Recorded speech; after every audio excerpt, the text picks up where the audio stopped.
Pandian stores அடுத்த வர எபிசோடில் பார்த்திங்க அப்படின்னா கோர்ட்டில் வந்து பார்த்திங்கன்னா குமரவேலோட கேஸ் வந்து நடந்துகிட்ருக்கும். அப்போ பார்த்திங்க அப்படின்னா குமரவேல் மேலே தப்பு இருக்குது அப்படின்னு சொல்லிட்டு வக்கீல் வந்து சொல்லிடுவாங்க. அதே மாதிரி குமரவேலும் பார்த்திங்க அப்படின்னா நான் செஞ்ச தப்பை எல்லாத்தையுமே வந்து ஒத்துக்கிறாங்க.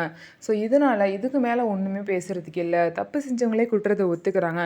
அதனால் பார்த்திங்க அப்படின்னா இதுக்கப்புறம் நீங்கள் ஏதாவது சொல்ல விரும்புகிறீங்களான்னு சொல்லிட்டு அரசியை பார்த்து கேட்குறாங்க. அதுக்கு வந்து அரசி வந்து சொல்கிறாங்க, ஆமாம் நான் வந்து கேஸை வாபஸ் வாங்க விரும்புகிறேன் அப்படின்னு சொல்லிட்டு அரசி சொல்கிறாங்க. என்ன கேஸை வாபஸ் வாங்க போறியா அப்படின்னு சொல்லிட்டு வீட்டில் உள்ள எல்லாருமே ரொம்பவே ஷாக் ஆகுறாங்க. ஆனால் கோமதிக்கும் குமரவேலோட அப்பாவுக்கும் பார்த்திங்கன்னா ரொம்பவே சந்தோஷமாக இருக்குது.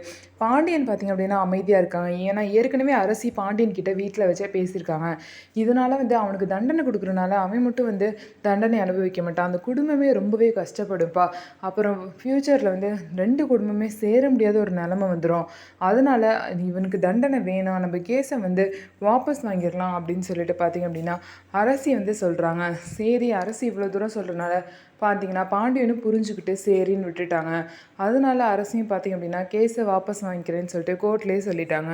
ஸோ இதுக்கப்புறம் பார்த்திங்க அப்படின்னா அரசி சொன்னதெல்லாம் ஏற்றுக்கிட்டு ஜட்ஜு வந்து குமரவேல் வந்து ரிலீஸ் பண்ணிடுறாங்க. இதனால் குமரவேல் ஃபேமிலியில் உள்ள எல்லாரும் அவ்வளோ சந்தோஷத்தில் இருக்காங்க. ஸோ இதுக்கப்புறம் பார்த்திங்க அப்படின்னா 2 ஃபேமிலிக்கும் ஒரு பிரச்சனையும் வராது. அரசி தான் வந்து எந்த பிரச்சனையும் வராமல் நல்லபடியாக வந்து கோர்ட்டில் வந்து பேசி சமாதானம் பண்ணியிருக்காங்க. ஸோ அரசு செஞ்சது சரியா இல்லையா, நீங்கள் என்ன நினைக்கிறீங்க அப்படிங்கிறத கமெண்ட்ஸில் சொல்லுங்கள். மறக்காமல் நம்மளோட சேனலை சப்ஸ்கிரைப் பண்ணிவிட்டு பாருங்கள்.